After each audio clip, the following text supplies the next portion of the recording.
Hello बच्चों। तो आज हम आपके ईवीएस का चैप्टर नंबर 20 कर रहे हैं, फिफ्थ क्लास का, जिसका नाम है हुज फॉरेस्ट, जंगल किसके। तो अभी तक हमने इस चैप्टर में सूर्यमणि के बारे में पढ़ा है कि वो जंगल की डॉटर है, जंगल की बेटी है। और वो हर संडे बच्चों को जंगल लेके जाती है ताकि वो बच्चों को जंगल के बारे में कई सारी चीज़ें बता सके, जहाँ पे बच्चे खेलते हैं, उछलते कूदते हैं और अपनी कुडुक लैंग्वेज में गाने गाते हैं।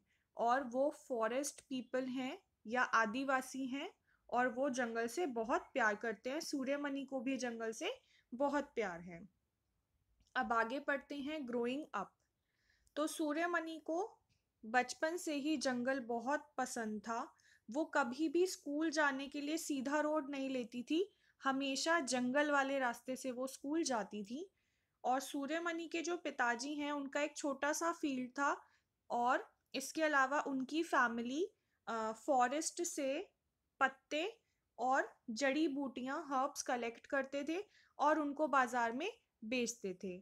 उनकी मदर जो बैम्बू होता था उससे बास्केट बनाती थी, टोकरियां बनाती थी। और जो फॉलन लीव्स हैं, गिरी हुई पत्तियां हैं, जंगलों में जो सूखी पत्तियां गिरी हुई होती हैं, उनसे वो पत्तों की प्लेट्स बनाती थी। लेकिन अब ये उनको अलाउड नहीं है, अब वो एक सूखी पत्ती भी जंगल से नहीं उठा सकते हैं। और ऐसा कब से हुआ है? जब से शंभू उनके गांव में आया है। शंभू एक कॉन्ट्रैक्टर है और सभी लोग कॉन्ट्रैक्टर से डरते हैं, लेकिन बुढ़िया माई कॉन्ट्रैक्टर से नहीं डरती हैं। वो कहती हैं कि ये जंगल हमारा है, हमारा इस पर अधिकार है, हम जंगल का ध्यान रखते हैं। हम कॉन्ट्रैक्टर की तरह पेड़ नहीं काटते हैं अपने फायदे के लिए। जंगल हमारा कलेक्टिव बैंक है, वो किसी एक का नहीं है, हम सबका है। और हम सब मिलके उसका ध्यान रखते हैं। और हम जंगल से उतना ही लेते हैं जितना कि हमें जरूरत है। जैसा कि हमने पहले पढ़ा कि जो सूर्यमणि है, उनकी मदर टोकरी बनाती है और जो गिरे हुए पत्ते होते हैं उनसे प्लेट्स बनाती हैं। लेकिन वो अपने फायदे के लिए बहुत ज्यादा एक्सेस में ये चीजें नहीं करते हैं। लेकिन कॉन्ट्रैक्टर अपने फायदे के लिए पेड़ों को काटता है। और अब उन्हें जंगल में जाने से रोक दिया गया है। तो जो सूर्यमणि के फादर हैं, अब वो फैमिली को सपोर्ट नहीं कर पाते हैं। जो उनका छोटा लैंड है उनके उसके बेसिस पे वो अपने परिवार का सपोर्ट नहीं कर पा रहे हैं। इसलिए उनको शहर जाना पड़ा ताकि उनको काम मिले। लेकिन वहां जाके भी उनके घर की जो स्थिति है, जो उनकी फाइनेंशियल सिचुएशन है, वो अच्छी नहीं हुई। और कभी कभी तो ऐसा होता है कि उनके घर में खाने को कुछ भी नहीं होता है।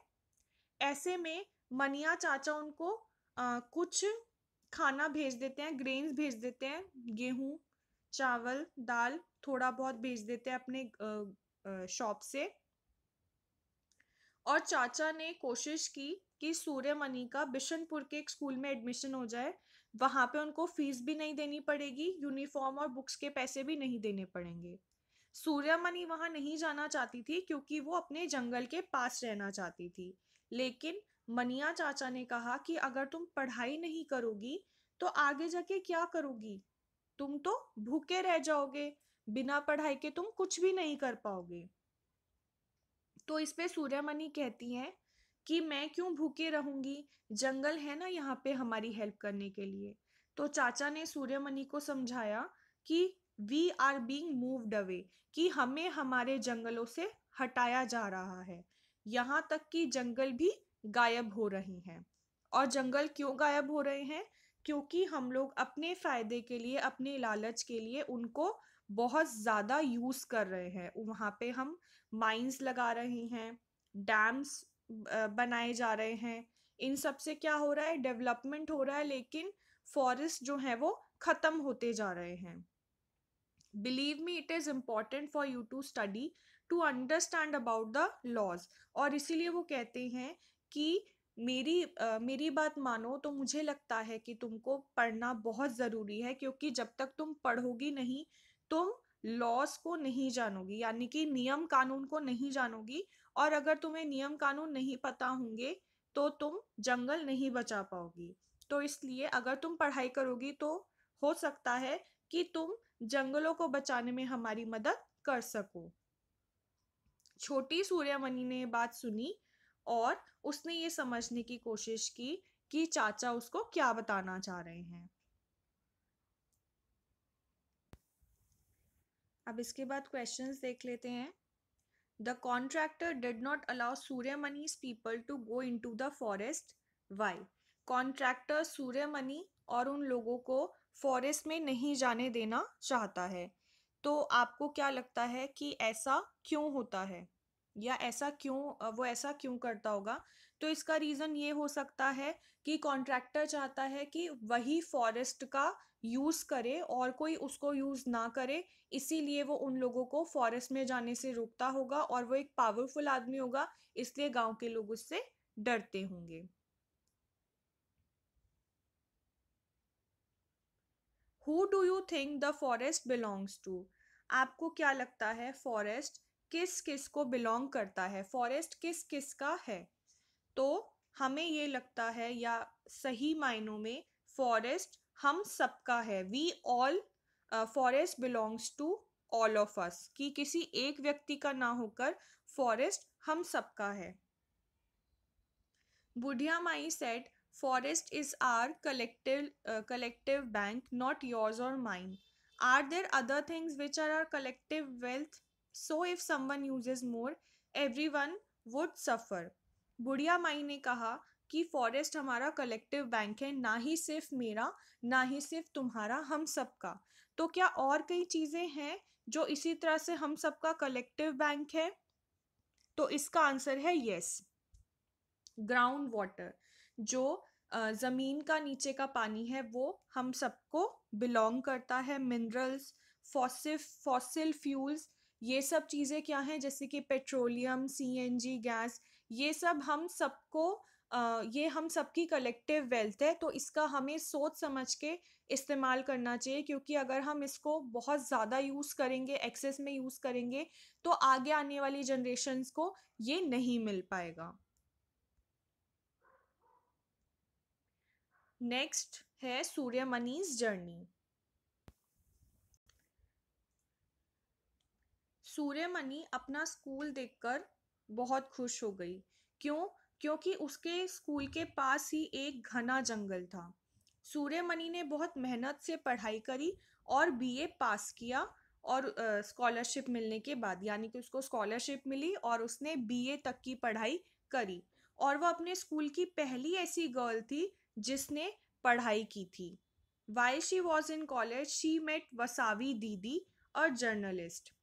तो जब वो कॉलेज में थी तो उसको वसावी दीदी मिली, जो कि एक जर्नलिस्ट थी, और सूर्यमणि ने भी उनके साथ मिलके काम करना शुरू किया, और उन्होंने झारखंड जंगल बचाओ आंदोलन में भागीदारी दी। और इस मूवमेंट में भागीदारी लेने के कारण सूर्यमणि को दूर दराज के शहरों में और टाउन्स में जाना होता था। उसके फादर को ये बात बिल्कुल पसंद नहीं थी, लेकिन फिर भी सूर्यमणि ने ये काम कंटिन्यू किया। और यही नहीं, उसने जंगल के अपने लोगों के राइट्स के लिए भी फाइट करना शुरू किया। तो जैसा कि चाचा ने बोला था कि जब तुम पढ़ाई करोगी तभी तुम्हें लॉस के बारे में पता चलेगा, और तुम हम फॉरेस्ट पीपल के राइट्स के बारे में जानोगे और हमारे लिए फाइट करोगी। तो बड़े होके सूर्यमणि ने वही किया, उसने अच्छे से पढ़ाई करी, और उसके बाद उसने झारखंड जंगल बचाओ आंदोलन में भागीदारी दी, और साथ ही उसने विलेज के लोगों के राइट्स के लिए भी फाइट करना शुरू किया। तो यहाँ पे उसने जो पढ़ाई करी, उस पढ़ाई से उसको ये समझ मिली, और ये उसके पढ़ाई का ही फायदा था कि आगे जाके वो अब अपने गांव के लोगों के लिए लड़ रही है। और इस काम में उसके बचपन के दोस्त बिजॉय ने भी उसकी हेल्प की। अब सूर्यमणि का एक और दोस्त है जिसका नाम है मिर्ची, जो आप यहाँ पिक्चर में भी देख सकते हैं, जो सूर्यमणि के कंधे पर बैठा है। ये एक पैरट है। जो मिर्ची है वो हमेशा सूर्यमणि के साथ रहता है, दिन हो चाहे रात।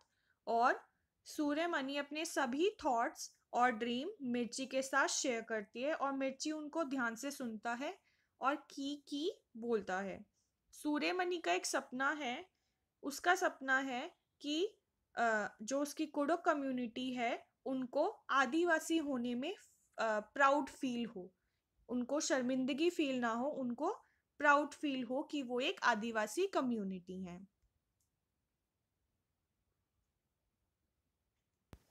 इसके बाद कुछ क्वेश्चंस देख लेते हैं।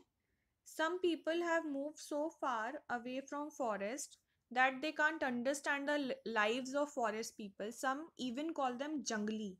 Why is it not correct to say this? कई लोग जो हैं वो जंगल से दूर चले गए हैं और अब वो जंगल से दूर रहते हैं, जैसे कि हम लोग भी जंगल में नहीं रहते हैं, शहरों में रहते हैं या गाँव में रहते हैं। जंगल से हम नहीं रहते हैं। तो हम लोग या जो कई लोग हैं जो कि फॉरेस्ट पीपल को जंगली कहते हैं, एक नेगेटिव वे में ये वर्ड यूज करते हैं। तो ऐसा करना क्यों गलत है? तो ऐसा करना बिल्कुल गलत है। और वो इसलिए गलत है क्योंकि जंगली का मतलब ये हो गया कि हम उनको अनसिविलाइज्ड बोल रहे हैं, या इसका मतलब ये हो गया कि हम उनको एक एम्बैरेसिंग नाम दे रहे हैं और गलत तरीके से उनको बुला रहे हैं, जबकि ऐसा नहीं है। जैसा कि हम इस चैप्टर में पढ़ रहे हैं कि जो आदिवासी लोग हैं उनको जंगल के बारे में कितनी सारी नॉलेज है और वो कितनी समझदारी से जंगल का उपयोग करते हैं। वो एक्सेस में कोई चीज़ यूज़ नहीं करते हैं, वो ये चीज़ मानते हैं कि जंगल हम सबका है और हमको जितनी ज़रूरत है हम उतना ही उसको उसमें से लेंगे। तो वो बहुत ही समझदार होते हैं और वो बहुत ही समझदारी से जंगल का उपयोग करते हैं, तो हमें उनको जंगली नहीं भूलना चाहिए। नेक्स्ट क्वेश्चन है, what do you know about how Adivasis live? Right and draw a picture. तो आपने अभी तक हमने क्या सीखा है कि आदिवासी कैसे रहते हैं? तो इस चैप्टर में हमने पढ़ा कि आदिवासी लोग जो हैं वो जंगल पर निर्भर करते हैं, जंगल में रहते हैं, जंगल के आसपास रहते हैं और जंगल से ही वो चीज़ों को जो है पेड़ पौधे, पेड़ पत्तियाँ, फल, इन सब चीज़ों को इकट्ठा करते हैं और उन्हीं से अपना जो है डेली लाइफ में अपना काम चलाते हैं। तो बच्चों यहाँ तक अभी हमने पढ़ लिया है, आज के लिए इतना ही।